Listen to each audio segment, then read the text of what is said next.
Yung mga terrorist type of local authorities. Hindi nila pwedeng konsintihin yan. So, ibig sabihin po niyan na as early as now, nag-umpisa na po itong fear nila sa politika, itong mga in-expect na makakalaban po. Detalyado, the plan, yung amount, paano na-recruit, sino nag-recruit, sino magkakasama, detalyado na nasa sa amin lahat. Full name, apelido, saan nakatira, magkakamag-anak ba hindi, na-trace na namin lahat. Complete ang detalyado namin. Kaya we will be filing cases to about 17 culprits dito. And 2 of them are national figure. Yes. And with that, siguro po alam natin na marami po sa ating mga kababayan ang nag-expect na magiging mainit na naman po itong 2004 polls dito po sa bayan ninyo. Sa kita ko mainit na mainit sapagkat yung nahuli ng eleksyon na 7 high-powered firearms ay na-quit. Di ba gun ban? Ano ang bisa ng gun ban pala kung makuhulian ka ng 2 baby Armalite, Uzi, 357, 45, 9mm na mga baril after some certain period dito sa RTC ma-acquit yung mga yon. Oh, 2 ang napalitan ng pangalan. Isa from United States, napalitan nila. Isa yung driver bodyguard ng politiko, inilihis din nila. Oh, ngayon sino ang gumawa ngayon ng kaguluhan dito sa San Nicolas? It's the justice system. Yung pala yung gun ban, walang bisa yan. Pwede nilang iganyan sapagkat national figure nga sila eh. Malapit na malapit kay JMA. Political affairs. Kaya hindi pwede yan. Sabi ko, hinanakit ko lang naman, during the election of JMA, I'm the one who helped her. These persons did not help her.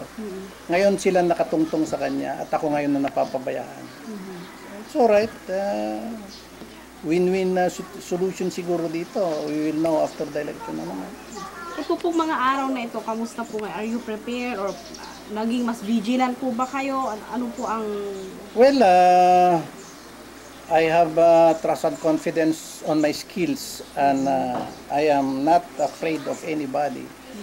I am programmed and I am expected by the people of San Nicolas to lead this municipality. Kaya at all costs, I will not leave San Nicolas and I will not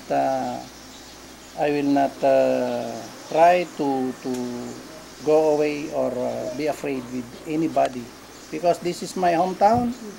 I will see to it that this will become a peaceful town later on by driving away these culprits and these terrorists in our area of responsibility. In fact, this morning, 6 dumating, naka-bulletproof sila with long firearms.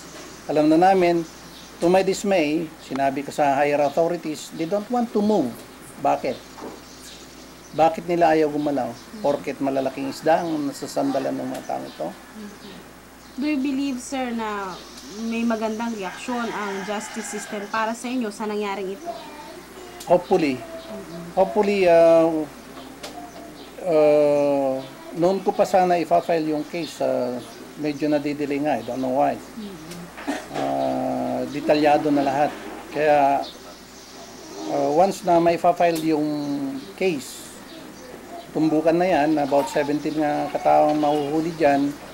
Ang maganda dito, saka ko lang sasabihin ng detalyadong storya once we get the warrant of arrest and warrant of search sa mga taong ito. In order not to jeopardize and rock the boat. Yes.